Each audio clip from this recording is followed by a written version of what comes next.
Fala pessoal, sejam bem-vindos a mais um vídeo. Eu me chamo Felipe Wood, sou analista CNPI número 2434. No vídeo de hoje nós vamos falar dos resultados do primeiro trimestre de 2023 da 3tentos, tá? Mais uma empresa de crescimento.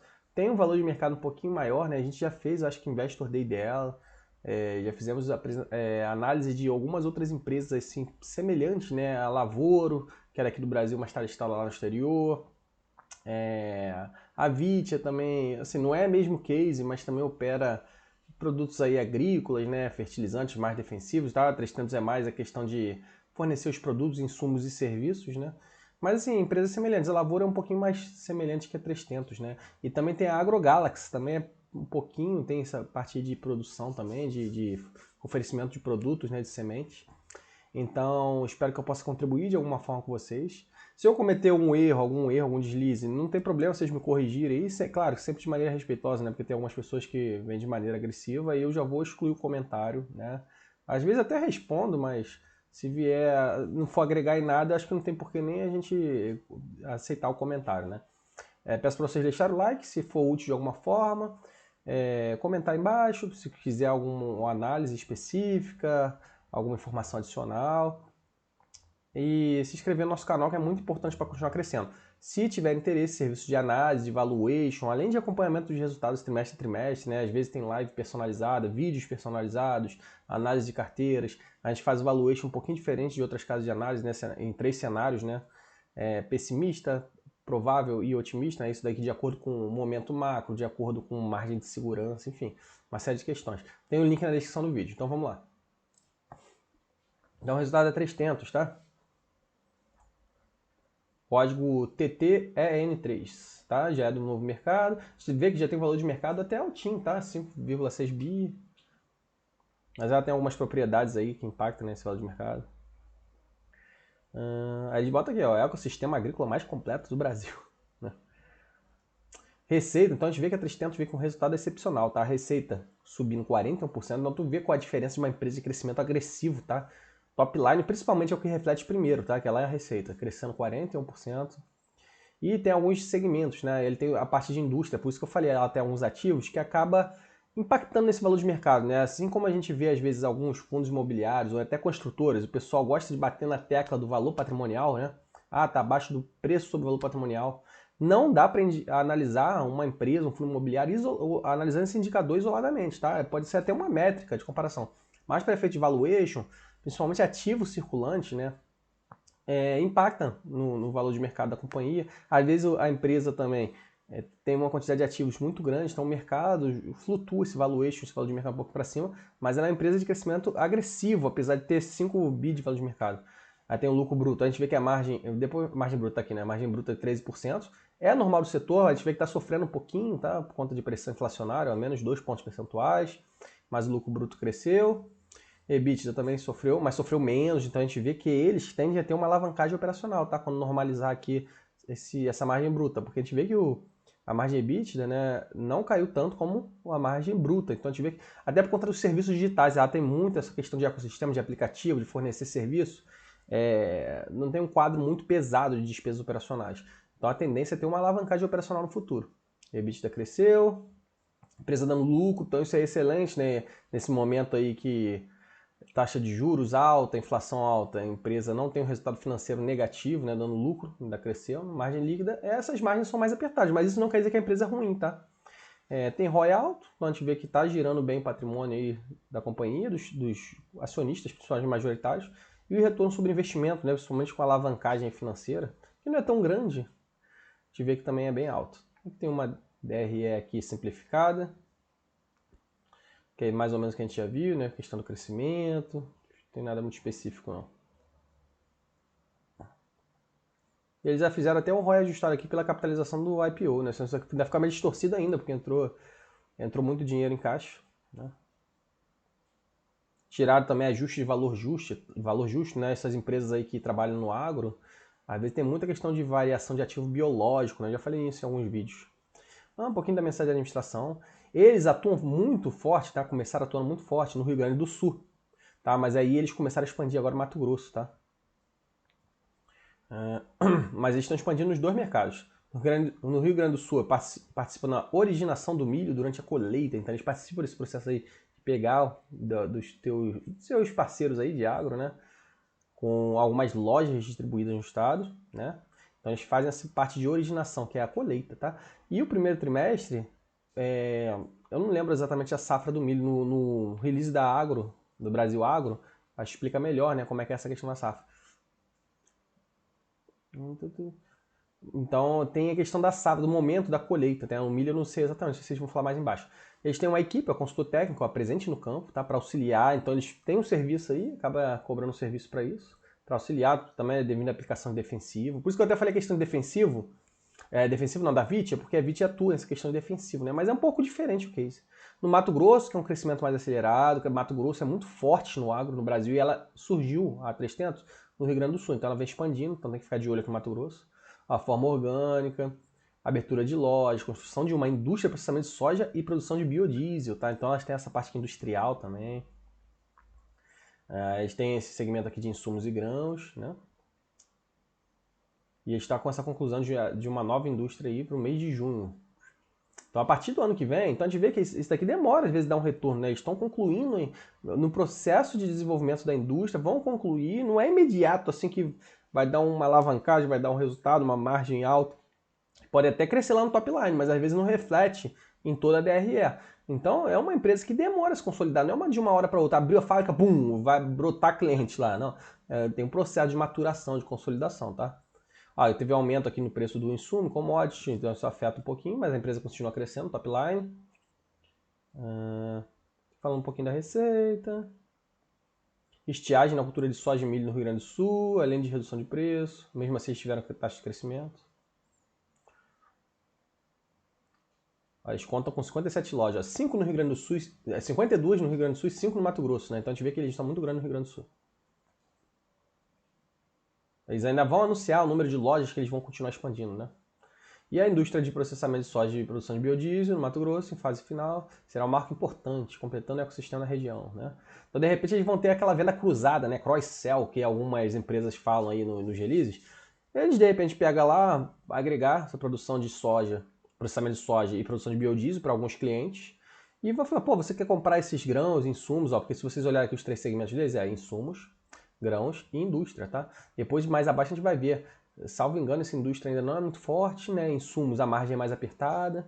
E o grãos eu acho que tem margem um pouquinho melhor, depois a gente vai ver adiante. E aí eles podem fazer essa venda cruzada, né? Vocês querem comprar comigo esses insumos, os grãos, para o cliente de produção de biodiesel no Mato Grosso. Então pode ter uma venda cruzada. Né? Eles vão aumentar o processamento de soja em 65%, a capacidade total da empresa. Eles têm algumas indústrias no Rio Grande do Sul. Vamos lá, então vamos lá. Então aqui, ó, a receita. A gente vê que a receita da indústria expandiu absurdamente. Então a tendência aqui é a indústria crescer cada vez mais, né? Insumo e grão cresceu, mas insumo a gente vê que cresceu um pouquinho menos, 18%, e grãos que subiram bem mais, né? Por conta da safra. E aqui a questão da margem bruta. Margem bruta.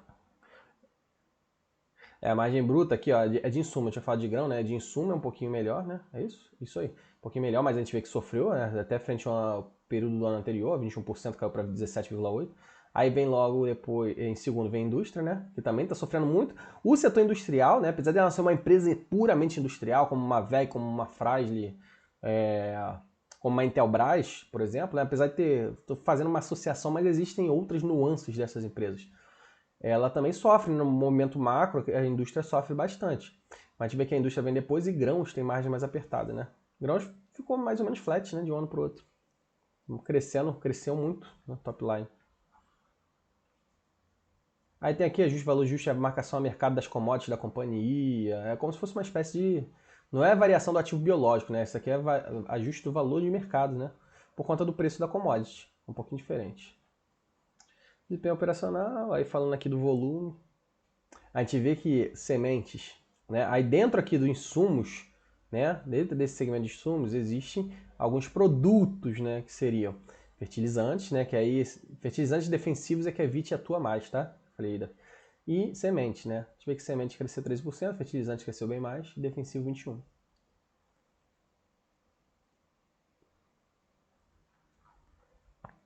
Uhum. Aí destrinchando um pouquinho. Combates a pragas, né, defensivos. Aí teve mais estiagem, afetando o número de operações defensivos. Então é tudo do período do agro aí, momentos do agro, né, que às vezes afeta a safra. Não é um problema da empresa, mas faz parte do negócio. Fertilizantes, eles tiveram aumento aqui por conta de lojas do Mato Grosso, né? Não, novas lojas do Mato Grosso e de algumas lojas orgânicas aqui do Rio Grande do Sul, né?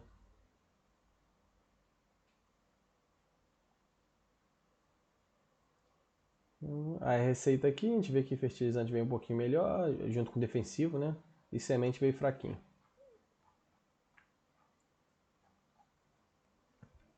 Lucro bruto e margem bruta. Segmento de insumos, então a gente vê que caiu bastante a margem bruta.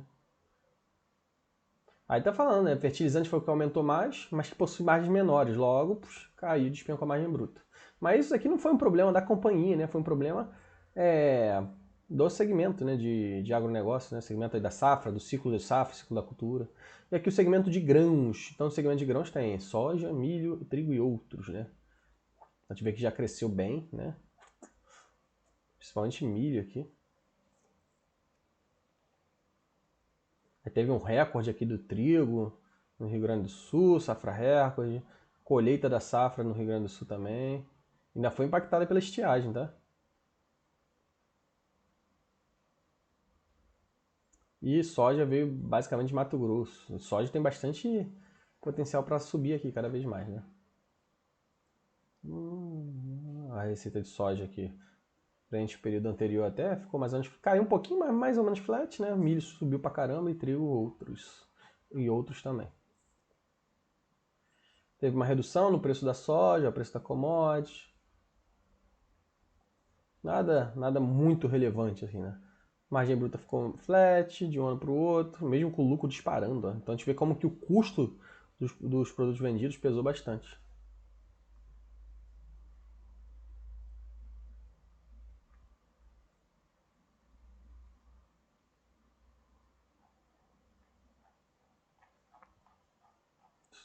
Indústria, segmento industrial. Então a gente vê que ela tem aqui uma indústria bem grande, né? Ela tem 3 parques industriais, né? 2 no Rio Grande do Sul, é isso? E um agora em Mato Grosso, a biodiesel, farelo e outros, né?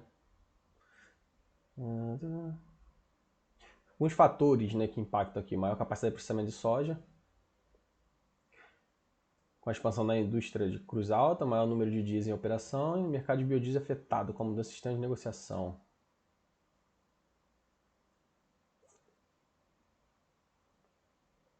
Nada muito relevante, questão aí de demanda, regulação do setor, farelo, né, continua com demanda aquecida. Então, o processamento aqui das plantas industriais de Ijuí e Cruz Alta, lá do Rio Grande do Sul, né? A gente vê que eles aumentaram o processamento, ó. Isso aqui tende a aumentar a receita. Então, isso que a gente quer ver numa empresa, né, que trabalha aí com commodity, né, que é o caso da 300. É você ter uma redução de custo, eficiência. A gente viu lá no início lá que a margem operacional deles tende a dar uma alavancagem, né? Já conseguiu controlar a queda de margem operacional, mesmo com a margem bruta caindo bem mais, e você aumentar a tua produção, né, teu processamento. Aí tem um controle financeiro de estrutura de capital. Você vê que a receita subiu muito aqui no segmento de indústria, né? E tende a subir cada vez mais, né? Porque eles estão investindo pesado. E aí, associado àquela venda cruzada, normalização do preço de commodities, estrutura de capital saudável, a 300 tem tudo para voltar a crescer. Ó. A margem bruta sofrendo, né? Mas é por conta aqui, ó, desempenho de farelo. E a melhor margem dos últimos 3 trimestres da indústria, tá? Teve aqui efeito de quebra de safra, aquisição de uma soja mais cara. Então, tudo é efeito aí de commodity, macroeconomia, que afeta o preço das commodities também, tá? Aqui o lucro bruto deles, ó, a gente vê que veio bem forte. Só não veio mais forte que o primeiro TRI de 2022, né? Continua bom, tá? Resultado muito bom deles. Despesas operacionais deles. A gente vê que subiu, né? Ano contra ano. 33%, é isso? Vou fazer aqui a calculadora aqui na mão. Entendi muito bem essa tabela, não.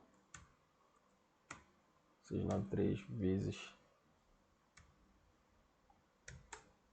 Isso aí. Subiu 33%, tá? Despesa com vendas, gerais, administrativas. Mas a gente vê que a despesa com venda é maior. E é normal a empresa que tem que ter um contato maior com o cliente, né? Com corporações, com pessoa física também. Você tem que ter uma despesa com venda crescente nesse momento de crescimento, tá? A gente vê que 41% cresceu aqui, ó. E em algum momento, né, quando a empresa estiver no estágio aí mais tranquilo de captação, de market share consolidado, né? Não é ser a líder do setor, não, mas ela tiver um market share tranquilo, uma receita aí escalando ao longo do tempo. Isso, a despesa com venda tende a ser reduzida e a despesa geral administrativa a gente vê que ele já controlando, tá? Aí tem outras receitas, despesa operacionais que é irrelevante aqui. Aí teve despesa com venda, expansão de novas lojas, contratação de equipe, enfim. Composição do EBITDA, né? Então a gente vê que a margem caiu um pouquinho, mas aí teve aqui novas lojas, readequação de algumas estruturas, CPV pesando pra caramba, que despencou aqui. Então, eles até destrincham bem porque que o EBITDA foi afetado. Então tu vê que a empresa é bem transparente, tá? E algumas outras receitas aqui. Então, teve um resultado financeiro negativo, aqui 16 milhões, para conta de capital de giro, nada, mas assim, muito pequenininho, bem tranquilo. Teve uma redução da aplicação financeira também, eles reduziram o caixa do IPO, investimento aí para a expansão de lojas e a indústria do Mato Grosso. Aqui, tiveram uma receita financeira aqui de 62 milhões, mas diminuiu essa receita financeira, né, que eles estão demonstrando aqui, porque gastou dinheiro do IPO. E um gastinho de despesas aí, como uma despesa para capital de giro, principalmente. Então a gente vê que o resultado financeiro deles é bem tranquilo. A empresa aí que não vem torrando dinheiro, torrando caixa. A empresa com lucro disparou, mesmo com a margem caindo. Aqui fala um pouquinho da dívida, né? Quanto que eles gastam de capital de giro, né? Essa empresa é um varejão do agronegócio, tá? Apesar dela ter indústria também, né? A parte industrial. Então ela investe pesado em capital de giro, tá? E aí eu também tem um pouquinho de capex por conta dessas novas lojas, né? E a fábrica lá de Mato Grosso, que a gente tá vendo. Aí financiando um pouquinho e tal. Distribuiu o dividendo. E aí o que sobrou aí de caixa, que reflete aí na dívida. Dívida líquida. Isso aqui é dívida líquida? 192 milhões? Dívida líquida de 192 milhões, isso aí. Ainda reduziram um pouquinho, né?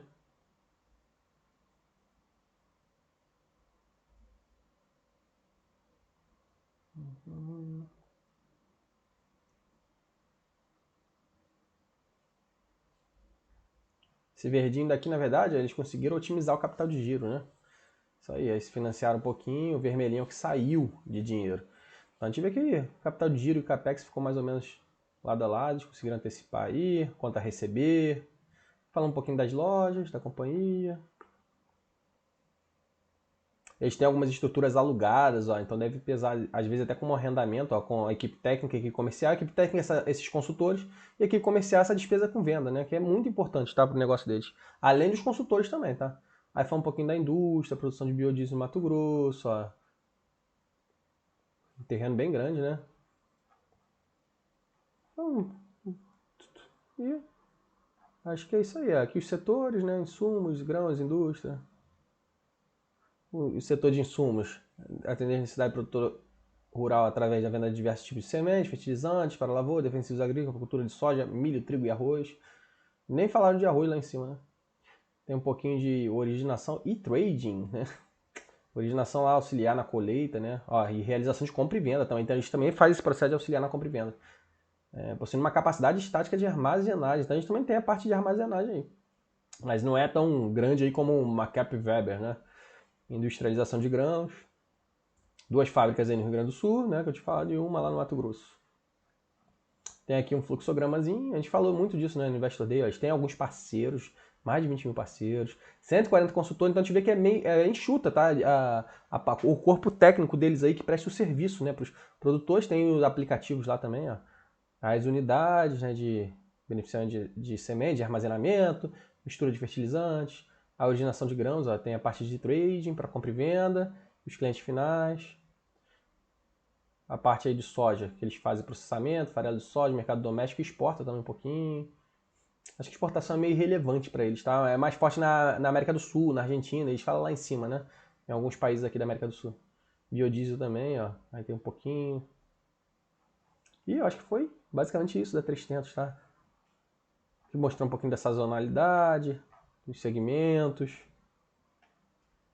A 300 é mais uma empresa de crescimento aí, que o mercado não fala muito, que eu gosto bastante. Eu acho que é uma das que eu gosto mais aí de essas empresas de crescimento agressivo do agronegócio. Já falei de outras interessantes, né? A AgroGalaxy, tá? Mas eu acho que a AgroGalaxy, acho que dá para ir acompanhando com calma, mas é uma empresa interessante também.